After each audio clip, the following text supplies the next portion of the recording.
చేసుకుని చాలా ఇదిగా ఉంటుంది. సో దిగుతాడు చూడు కిందని దిగ్గానే బాడీ లాంగ్వేజ్ ఇంకోటి ఇంట్లో కూర్చున్నా మనం వేరే అది బాగుంది. చాలా ఇప్పుడు ఇదేంటమ్మా నువ్వేంటి మరి ఆ అమ్మాయి అప్పుడు నీకు వదిలేసి వెళ్ళిపోయావు అంటే నాకు ఇది మొదటి పిల్ల అనుకున్నావా, నాకు ఆల్రెడీ అయిపోయింది.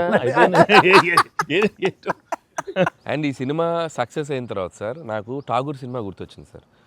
ఠాగూర్ సినిమాలో మీరు అరెస్ట్ అయినప్పుడు మొత్తం మీరు ఏసీఎఫ్ ఒక బ్రాంచ్ పెడితే దాంట్లో ఉన్న మీ దగ్గర పనిచేసే వాళ్ళందరూ రోడ్ల మీదకి వచ్చేసి మీరు ఇచ్చేస్తారు కదా. ఈ సినిమా సక్సెస్ అయిన తర్వాత మీ ఫ్యాన్స్ అందరు సార్ ఎక్కడెక్కడెక్కడెక్కడెక్కడ డీప్ రూట్స్ వాళ్ళందరూ బయటకు వచ్చేస్తారు, బయటకు వచ్చేసారు, థియేటర్స్కి వచ్చారు, మిమ్మల్ని మీ ఫోటోలు ముద్దులెట్టుకున్నారు, సెలబ్రేట్ చేసుకున్నారు. And it's a very very very big gift.